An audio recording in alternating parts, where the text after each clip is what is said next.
7. 한여름밤의 꿈. 아테네의 법에 따르면 시민은 자기가 원하는 사람에게 딸을 시집 보낼 수 있는 권리가 있었다. 딸이 아버지가 남편감으로 정해준 사람에게 시집가지 않으려고 하면 아버지는 이 법에 호소하여 딸을 사형당하게 할 수 있었다. 그러나 딸의 죽음을 원하는 아버지는 없는 법이기에 딸이 완강하게 반대해도 이 법이 시행되는 경우는 거의 없는 거나 마찬가지였다. 물론 아테네의 젊은 숙녀들은 이 법에 따른 형벌을 빌미로 아버지에게 자주 협박당했을 것이다. 그런데 이런 일이 있었다. 이지어스라는 노인이 당시 아테네를 다스리던 테세우스 앞에 나와 신세를 한탄했다. 그의 딸 허미아가 아테네 귀족 젊은이 디미트리어스와 결혼하라는 명령을 순종하지 않고 라이센더라는 아테네의 젊은이와 사랑을 나누고 있다는 것이다. 이지어스는 테세우스에게 재판을 요구했고 자기 딸에게 이 잔인한 법이 시행되기를 바랐다. 허미아는 아버지의 분부를 거역한 이유를 변명하며 디미트리어스가 전에 자기의 친구 헬레나에게 사랑을 고백했고 헬레나가 디미트리어스를 미친 듯이 사랑한다고 주장했다. 그러나 허미아가 아버지의 분부를 거역하게 된 합당한 이유를 듣고도 엄한 이지어스의 마음은 요지부동이었다. 테세우스는 위대하고 자비로운 군주이긴 하지만 국법을 변경할 권한은 없었다. 그러므로 그는 허미아에게 나흘간 말미를 주며 그 점을 잘 생각해 보라고 할 수 있을 뿐이었다. 그리고 그 기간이 끝날 때 허미아가 디미트리어스와 결혼하지 않으려 하면 처형당할 수밖에 없었다. 허미아는 테세우스 공의 면전에서 물러나 연인 라이센더에게 가서 자기가 당한 위험을 알리고는 라이센더를 포기하고 디미트리어스와 결혼하든지 아니면 나흘 후에 죽어야 한다고 했다. 라이센더는 이 나쁜 소식을 듣고는 큰 고통에 사로잡혔다. 그러나 라이센더는 아테네에서 좀 떨어진 곳에 고모가 계시며 고모가 사시는 곳에서는 허미아에게 그 잔인한 법이 집행될 수 없음을 기억하고는 허미아에게 밤에 아버지 집을 몰래 빠져나와 고모 집에 같이 가서 거기서 결혼하자고 했다. 도시 밖 몇 마일 떨어진 숲에서 만납시다. 상쾌한 5월에 헬레나와 자주 산책하던 그 즐거운 숲에서 말이오. 허미아는 이 제안을 흔쾌히 받아들였다. 그리고 허미아는 친구 헬레나에게만 도주 계획을 알렸다. 사랑 때문에 흔히 바보짓을 저지르는 처녀들처럼 헬레나는 시기심에 불타서 디미트리어스에게 가서 이 사실을 알려야겠다고 결심했다. 물론 친구의 비밀을 털어놓아봤자 부정한 자기 연인의 뒤를 밟아 숲으로 미행하는 사소한 쾌락 말고는 아무런 유익이 없는데도 말이다. 헬레나는 디미트리어스가 허미아를 따라 그리로 갈 것이라는 것을 잘 알고 있었다. 라이센더와 허미아가 만나기로 한 숲은 요정들이 즐겨 드나드는 곳이었다. 요정의 왕 오베론과 왕비 티타니아는 신하들을 이끌고 이 숲에서 야밤 술잔치를 벌이곤 했다. 그런데 이때 이 작은 요정의 왕과 왕비 사이에 고약한 말다툼이 벌어졌다. 둘은 달빛을 받으며 이 상쾌한 숲의 그늘진 길에서 어쩌다 만나면 어김없이 말다툼만 벌였으며 꼬마 요정들은 겁이 나서 도토리 깍정이 속에 기어들어가 숨어버리곤 했다. 이 불행한 말다툼은 티타니아가 훔쳐온 한 어린애를 오베론에게 주지 않으려 했기 때문이었다. 소년의 어머니는 티타니아의 친구였는데 이 티타니아의 친구가 죽자 요정 왕비가 유모에게서 아이를 빼앗았다가 숲에서 그를 길렀던 것이다. 연인들이 이 숲에서 만나기로 한 밤에 티타니아가 시녀들과 나들이를 하고 있는데 요정 신하들을 거느리고 오베론이 나타났다. 요정 왕이 재수없게도 달밤에 도도한 티타니아를 만났군. 하고 말하자 왕비가 이렇게 대꾸했다. 질투 많은 오베론, 당신이 대체 뭐예요? 요정들아, 어서 가자. 맹세코 오베론과 같이 있지 않겠다. 경솔한 것, 개서시오. 내가 그대의 주인이 아니오.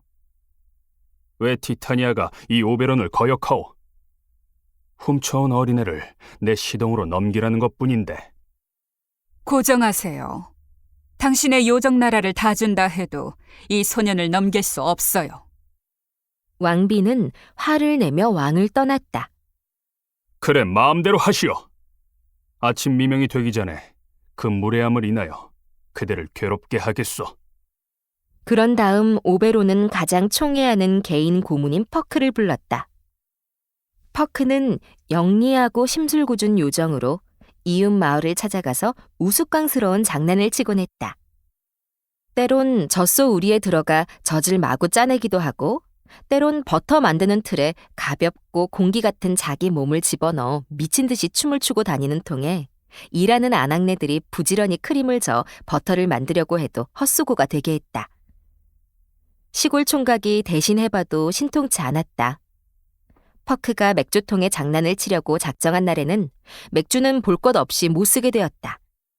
친한 이웃들이 모여 단란하게 맥주를 마시려고 할 때 퍼크는 구운 개 모양으로 맥주잔 밑에 들어가 나이든 아낙네들이 술 마시려 하면 아낙네들의 입술을 잡아당겨 쭈글쭈글해진 젖가슴에 맥주를 엎지르게 했다. 그리고 곧이어 할머니가 이웃 사람들에게 슬프고 우울한 이야기를 들려주려고 근심스러운 표정으로 자리에 앉을라 치면 퍼크가 세발 의자를 슬쩍 빼내어 불쌍한 노파를 나뒹굴게 하였고, 화가 난 노파의 욕설에 사람들은 배꼽을 잡고 웃으며 이렇게 재미난 시간을 놓칠 수 없다며 소리를 질렀다. 이리 오너라, 퍼크. 오베론은 작고 유쾌한 밤의 방랑자에게 말했다. 처녀들이 야생의 삼색 제비꽃이라 부르는 꽃을 내게 가져오너라. 그 작은 자줏빛 꽃의 즙을 잠자는 자의 눈꺼풀에 발라놓으면 그 사람은 잠에서 깨어 맨 처음 보는 것에 홀딱 반해버리지. 그 꽃즙 얼마를 티타니아가 잠들 때 그 눈꺼풀에 바를 것이다. 그러면 그녀는 눈 뜰 때 맨 처음 보는 것과 사랑에 빠지게 될 테지. 그게 사자든 곰이든 분주한 원숭이든 상관없어. 내가 이 마법을 그 눈에서 벗겨주기 전에 그 소년을 내 시동으로 바치게 할 테다. 그런 다음 내가 아는 다른 방법으로 마법을 풀어주겠어. 해코지라면 사족을 못 쓰는 퍼크는 주인의 이 계략에 기분이 들떠서 그 꽃을 찾아 내달렸다. 그러던 중에 퍼크가 돌아오기를 기다리고 있던 오베론은 디미트리어스와 헬레나가 숲에 들어서는 것을 목격했다. 그는 디미트리어스가 자기를 따라온다며 헬레나를 야단치는 소리를 엿들었다. 디미트리어스가 험한 말을 해대자 헬레나는 상냥하게 충고하면서 이전에 그가 자기를 사랑했던 것하며 참된 서약을 고백한 것을 상기시켰으나 디미트리어스는 들짐승에게 잡혀먹히든지 상관없다며 헬레나를 내팽개쳤다. 그러나 헬레나는 있는 힘을 다해 그를 따라갔다. 진정한 연인들을 늘 좋아했던 요정의 왕은 헬레나에게 큰 연민을 느꼈다. 아마 라이센더의 말대로 그들이 이 유쾌한 숲에서 달빛을 받으며 산책하곤 했다고 말했으니 오베론은 예전에 디미트리어스의 사랑을 받던 행복한 헬레나를 보았을지 모른다. 그야 어찌 되었건 퍼크가 작은 자줏빛 꽃을 가지고 돌아오자 오베론은 총애하는 퍼크에게 이렇게 말했다. 이 꽃을 약간 가지거라. 이 숲에 아리따운 아테네 아가씨가 있는데 거드름 피우는 젊은이를 사랑해. 그 청년을 보게 되면 사랑의 즙을 그 눈에 약간 뿌리거라. 그러나 그 아가씨가 청년 가까이에 있을 때 하도록 해라. 그래서 그가 일어나 이 모욕당한 아가씨를 맨 처음 보게 하거라. 입고 있는 아테네인의 옷을 보면 그를 알아보게 될 것이다. 퍼크는 빈틈없이 일을 잘 처리하겠다고 다짐했다. 그런 다음 오베론은 티타니아가 눈치채지 못하게 나무 그늘로 갔다. 그곳은 티타니아가 쉬러 가려던 곳이었다. 티타니아의 우아한 나무 그늘은 둑이었는데 야생 백리향과 서양 깨풀과 향기로운 제비꽃이 담쟁이와 사양장미와 들장미로 뒤덮인 덤불 아래서 자라고 있었다. 티타니아는 밤이 되면 이곳에 와서 얼마 동안 잠을 청했다. 그녀의 침대보는 오색으로 채색된 뱀 가죽이었는데 작은 외투이긴 해도 요정을 감싸기엔 넉넉했다. 그는 티타니아가 요정들에게 자기가 자는 동안 어떻게 할지를 명령하고 있는 것을 보았다. 왕비가 말했다. 너희들 가운데 몇은 사양장미 꽃봉오리 속에 있는 벌레를 죽이고 몇은 박쥐와 싸워 그 가죽 날개를 가져와서 내 작은 꼬마 요정들에게 옷을 입히도록 해. 그리고 몇은 저 밤의 야육꾼, 시끄러운 올빼미가 내 가까이 오지 않게 감시해. 우선은 내가 잠들게 노래를 불러다오. 그러자 요정들이 이렇게 노래했다. 쌍혓바닥 가진 얼룩덜룩이 뱀아, 가시마는 고슴도치야 얼씬하지 마라. 도롱뇽과 도마뱀아 해코지하지 마라. 우리 요정여왕님 곁에 얼씬 마라. 나이팅게일아, 아름다운 곡조로 달콤한 자장가를 불러주렴. 자장 자장 잘 자라. 자장 자장 잘 자라. 재앙도 주문도 마법도 사랑스런 여왕님 곁에 오지 마라. 자장가 소리를 들으며 편히 잠들소서. 요정들은 멋진 자장가를 불러 여왕을 잠들게 했다. 여왕이 분부한 중요한 일을 행하러 그 곁을 떠났다. 그러자 오베론이 조용히 티타니아 곁에 다가가서는 그 눈꺼풀에 사랑의 즙을 뿌리고 이렇게 말했다. 잠에서 깨어나 그대가 처음 보는 것을 그대의 진정한 연인으로 받아들이라. 이제 그날 밤 디미트리어스와 결혼하기를 거부한 벌로 당해야 할 죽음을 모면하려고 아버지 집을 떠난 허미아에게 돌아가 보자. 그녀는 숲에 들어서자 라이센더가 고모 집으로 자기를 데려가려고 가까이에서 기다리고 있는 것을 발견했다. 그러나 그들이 숲을 절반쯤 지나기도 전에 허미아가 매우 피곤해졌다.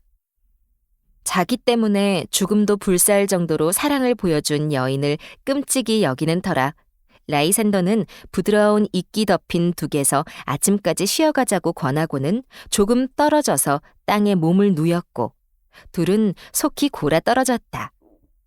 퍼크가 이곳에서 그 둘을 발견했는데 잘생긴 청년이 잠들어 있는 데다 아테네의 유행대로 옷을 입고 있으며 그 곁에 아리따운 아가씨가 잠들고 있으니 이 사람이 틀림없이 오베론이 찾아보라고 한 그 아테네 사람이며 그 모욕당한 연인이라고 결론을 내렸다. 그리고 자연스럽게 퍼크는 그들만 있으니 청년이 잠에서 깨어 맨 처음 볼 것이 이 아가씨임에 틀림없다고 생각했다. 그래서 더 이상 법석 떨 것도 없이 퍼크는 작은 자줏빛 꽃의 즙을 청년의 눈에 떨어뜨렸다. 그러나 헬레나가 그리로 오는 바람에 라이센더가 눈을 떠서 맨 처음 본 것은 허미아가 아니라 헬레나가 되고 말았다. 말을 꺼내기가 이상하지만 사랑의 마법이 너무도 강력한지라 허미아에 대한 라이센더의 사랑이 모두 사라져버렸고 라이센더는 헬레나와 사랑에 빠졌다. 그가 일어나 허미아를 맨 처음으로 보았다면 퍼크의 실수는 대수롭지 않았을 것이다. 왜냐하면 그는 저 신실한 허미아를 더없이 사랑했기 때문이다. 그러나 가련한 라이센더는 사랑의 마법에 이끌려 순수한 허미아를 잊어버리고 다른 여인을 쫓아갔고 한밤중에 잠자는 허미아를 숲속에 홀로 내팽개치게 되었으니 참으로 서글픈 일이 아닐 수 없었다. 그래서 불행이 일어났다. 헬레나는 앞서 이야기했던 것처럼 자기를 무례하게 저버리고 달아났던 디미트리어스를 뒤쫓아가려고 안간힘을 썼다. 그러나 남자가 장거리 경주에서 여자보다 월등히 잘 뛰는 법. 힘에 부치는 경주를 계속할 순 없었다. 헬레나는 곧 디미트리어스를 놓치고 말았다. 낙담스럽고 비참한 마음으로 배회하던 헬레나는 라이센더가 누워있는 곳에 도착했다.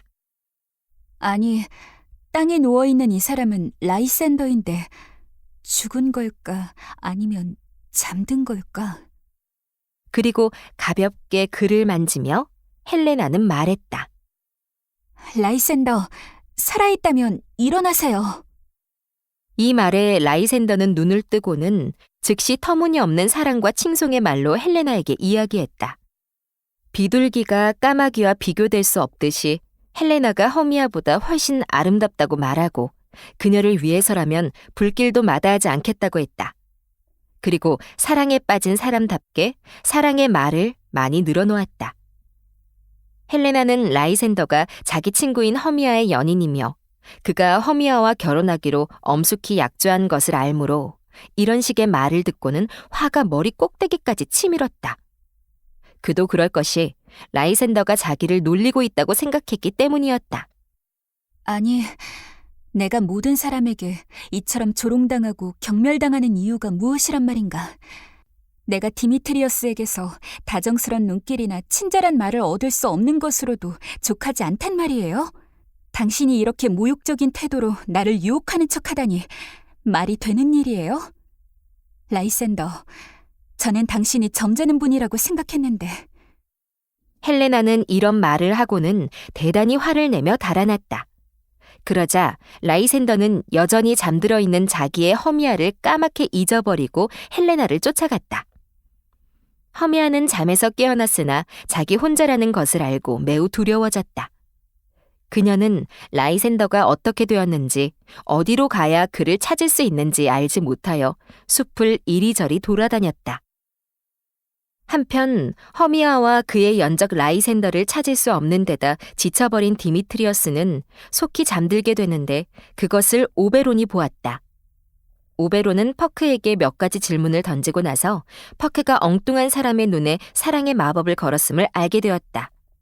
그런데 원래 마법을 걸려고 했던 그 사람을 발견하고 오베론은 잠자고 있는 디미트리어스의 눈에 사랑의 즙을 발랐고 디미트리어스는 즉시 일어났다. 그가 처음으로 본 것은 헬레나였기에 라이센더가 그랬듯이 헬레나에게 사랑의 말을 건네기 시작했다. 그리고 바로 그때 허미아가 뒤쫓던 라이센더가 모습을 나타냈다. 퍼크의 불행한 실수 때문에 이번에는 허미아가 연인을 뒤쫓게 된 것이다.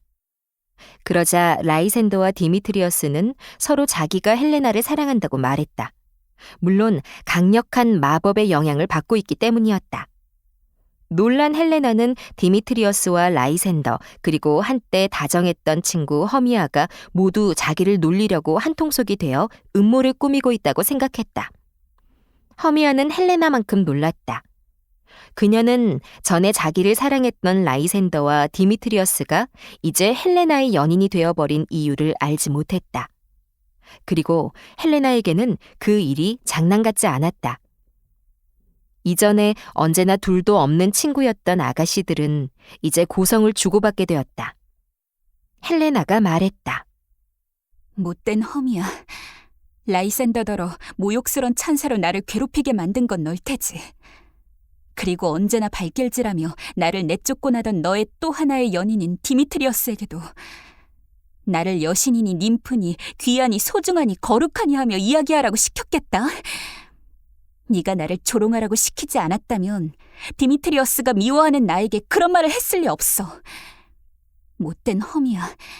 남자들을 끌어다가 가련한 친구를 조롱해? 학창시절의 우정을 잊었니? 험이야. 우리가 한 방석에 앉아 같은 노래를 부르며 함께 뜨개바늘로 같은 꽃을 만들고 같이 자수를 놓으면서 쌍둥이 앵두처럼 같이 자라 천년만년 헤어지지 않을 것처럼 지낸 적이 얼마나 많았니?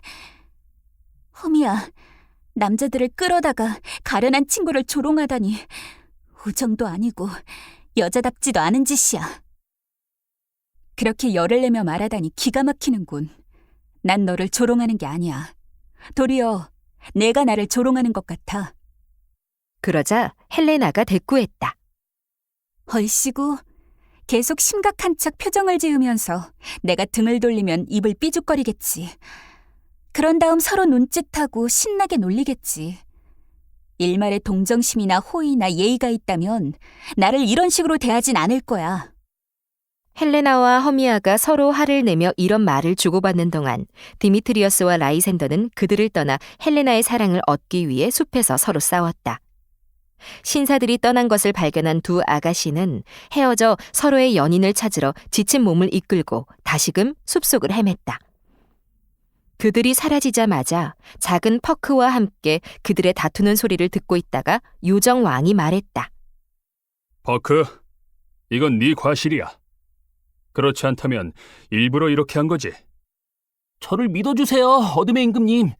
이건 실수였어요. 아테네인의 복장을 보고 그를 알아볼 것이라고 말씀하시지 않았습니까? 하지만 이 일은 제 잘못이 아니에요. 그들의 말다툼으로 멋진 구경거리가 생겼잖아요. 디미트리오스와 라이산더가 싸우기에 적합한 곳으로 떠난다는 말을 들었겠지.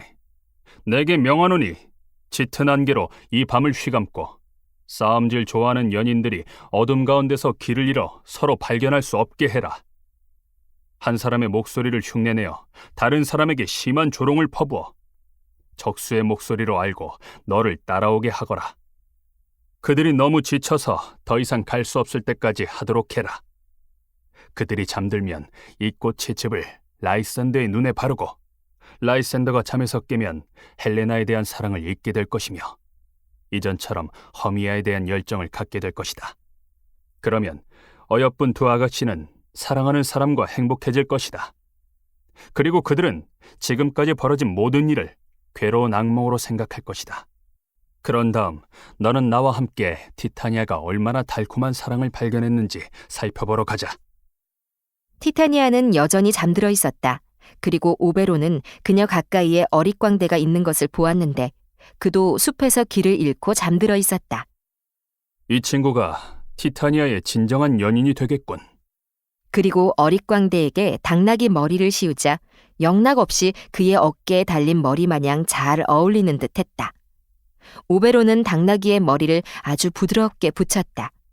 그것 때문에 어릿광대가 깨어나 일어났으나 오베론이 한 일을 알아차리지 못하고 요정 여왕이 잠자고 있는 정자 쪽으로 갔다. 내 눈에 보이는 게 천사인가? 하고 티타니아는 눈을 뜨면서 말했다. 그러자 작은 자줏빛 꽃의 즙이 효력을 발휘하기 시작했다. 당신은 아름답기도 하지만 지혜롭기도 하군요. 무슨 말씀을? 이 숲을 벗어날 지혜가 있다면 그곳으로 족합니다요. 어리석은 어릿광대가 말했다. 그에게 반한 여왕은 말했다. 이 숲을 빠져나갈 생각일랑 품지 마세요. 나는 평범한 요정이 아니랍니다. 나와 함께 가서 요정들의 시중을 받으세요. 그러자 그녀는 요정들 넷을 불렀다. 그들의 이름은 콩꽃, 거미줄, 나방, 겨자씨였다. 왕비가 말했다. 이 신사분을 시중 들거라. 산책하실 때는 그 앞에서 깡충깡충 춤추거라. 포도와 살구로 대접하고 벌집에서 꿀주머니를 따드려라. 그녀는 어릿광대에게 말을 건넸다. 여기 와서 저와 함께 앉으세요. 제가 당신의 사랑스런 두부를 쓰다듬어 드리죠. 나의 아름다운 당나귀여. 그리고 당신의 멋진 긴 귀에 키스해 드릴게요. 나의 고귀한 기쁨이여. 콩꽃 어디 있지? 당나귀 머리를 한 어릿광대가 요정 여왕의 구애에 별다른 관심을 보이지 않고 새로운 시중꾼들을 대견히 여겼다. 예, 대령하였습니다. 하고 콩꽃이 말했다. 내 머리를 긁어다오. 거미줄은 어디 있느냐? 예, 대령하였습니다. 거미줄 씨, 저기 엉겅퀴 꼭대기에 있는 붉은 땅벌을 죽여주게. 그리고 거미줄 씨, 꿀주머니를 갖다 주게. 너무 서두르지는 말고. 자네가 꿀주머니를 뒤집었으면 내가 미안하지 않겠나? 겨자 씨는 어디 있지? 여기 대령하였습니다. 무슨 분부이신지? 아무것도 아니네. 겨자 씨, 다만 콩꽃 씨를 도와 머리를 긁어주게. 이발소에 가야겠어. 겨자 씨, 난 얼굴에 머리카락이 너무 많은 것 같아. 어여쁜 나이님이여. 뭘 드셔야 하지 않겠어요? 용감한 요정을 시켜 다람쥐의 창고를 뒤져 햇열매를 가져오게 하겠어요. 그것보다는 마른 콩이나 한 움큼 먹고 싶소. 어릿광대가 당나귀의 머리를 하고 식욕이 생겨서 말했다. 그런데 아무도 나를 방해하지 말게 하시오. 잠을 청하고 싶소. 그러면 주무세요. 내 팔로 그대를 안으리다. 아, 당신을 너무 사랑해요. 견딜 수 없을 것만 같아요. 그때 요정의 왕은 왕비의 팔을 베고 어릿광대가 잠자고 있는 것을 보고는 왕비가 잘 보이는 곳으로 다가가 당나귀에게 있는 애정 없는 애정을 다 쏟는 왕비를 책망했다. 왕비는 꽃으로 손수 화관을 씌워준 당나귀 머리의 어릿광대가 자기 팔에 잠들고 있는 것을 보고는 왕의 책망을 부인할 수 없었다. 오베론은 잠시 그녀를 놀리고는 다시금 몰래 훔쳐온 아이를 시동으로 달라고 했다. 그러자 왕비는 새로 생긴 연인과 함께 있는 것을 왕에게 들킨 것이 부끄러워 그 요구를 감히 거절하지 못했다. 오베론은 그렇게 하여 그토록 시동으로 삼고자 했던 어린 소년을 얻자 자신의 유쾌한 계략으로 티타니아를 수치스럽게 만든 것에 연민을 느끼고 다른 꽃즙을 그녀의 눈에 발랐다. 그러자 요정 왕비는 즉시로 정신을 되찾고 조금 전에 맹목적인 사랑에 어리둥절하여 이제 이상한 괴물이 얼마나 징그러운지 말했다. 오베론은 어릿광대에게서 당나귀 머리를 벗겨내어 바보 같은 얼굴을 드러내주고는 선잠을 깨우고 자리를 떠났다.